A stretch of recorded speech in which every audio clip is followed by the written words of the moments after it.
ജനിച്ച് ദുർഗാദേവിയായി, കൂടാതെ സമ്പത്തിന്റെ ദേവതയായ മഹാലക്ഷ്മിയായി.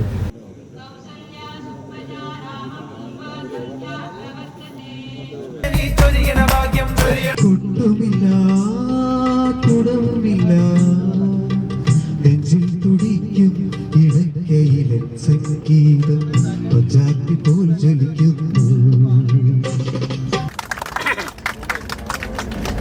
மணக்குது பழமணக்குது பழனிமலையிலே, பள்ளிக்கட்டில் என்னை மணக்குது சபரிமலையிலே. திங்கள் இறைச்சி வேணும், வெற்றிலடைக்க காணி பொண்ணு கல்கண்டம் கற்பூராதிகள்